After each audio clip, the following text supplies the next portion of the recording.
ಎಲ್ಲರಿಗೂ ನಮಸ್ಕಾರಗಳು. ನನ್ನ ಹೆಸರು ಕೆ.ಎಸ್. ವೇದ. ನಾನು ಇಂದು ಕರ್ನಾಟಕದ ಬಗ್ಗೆ ಮಾತನಾಡಲು ಇಷ್ಟಪಡುತ್ತೇನೆ. ಕರ್ನಾಟಕ ದಕ್ಷಿಣ ಭಾರತದ ನೈಋತ್ಯ ದಿಕ್ಕಿನಲ್ಲಿರುವ ಒಂದು ರಾಜ್ಯ. ರಾಜ್ಯದ ರಾಜಧಾನಿ ಬೆಂಗಳೂರು.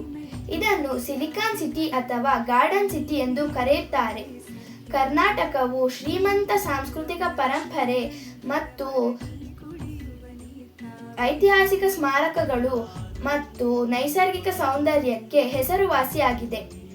ಇದು ಮೈಸೂರು ಅರಮನೆ, ಹಂಪಿ ಮತ್ತು ಗೋಕರ್ಣದಂತಹ ಅನೇಕ ಪ್ರವಾಸಿ ಸ್ಥಳಗಳಿಗೆ ನೆಲೆಯಾಗಿದೆ.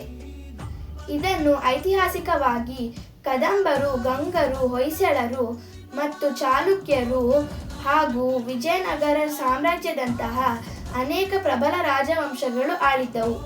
ಕನ್ನಡ ಭಾಷೆಗೆ 8 ಜ್ಞಾನಪೀಠ ಪ್ರಶಸ್ತಿ ದೊರಕಿವೆ. ನವೆಂಬರ್ 1, 1956ರಲ್ಲಿ ಭಾಷಾ ಆಧಾರದ ಮೇಲೆ ಮೈಸೂರು ರಾಜ್ಯವು ರಚನೆಯಾಯಿತು. ನಂತರ ನವೆಂಬರ್ 1, 1973ರಂದು ಮೈಸೂರು ರಾಜ್ಯವು ಕರ್ನಾಟಕವನ್ನಾಗಿ ಮರುನಾಮಕರಣ ಮಾಡಲಾಯಿತು.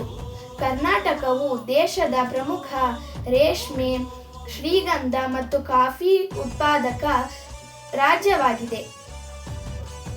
ಬ್ರಿಟಿಷರ ವಿರುದ್ಧ ಹೋರಾಡಿದ ಕಿತ್ತೂರು ರಾಣಿ ಚೆನ್ನಮ್ಮ, ಟಿಪ್ಪು ಸುಲ್ತಾನ್, ಸಂಗೊಳ್ಳಿ ರಾಯಣ್ಣ ಹಾಗೂ ಅನೇಕರು ನಮ್ಮ ನಾಡಿನ ಕೀರ್ತಿಗೆ ಪಾತ್ರರಾಗಿದ್ದಾರೆ ಎಂದು ಹೇಳುತ್ತಾ ನನ್ನ ಈ ಮಾತನ್ನು ಮುಗಿಸುತ್ತೇನೆ. ಧನ್ಯವಾದಗಳು.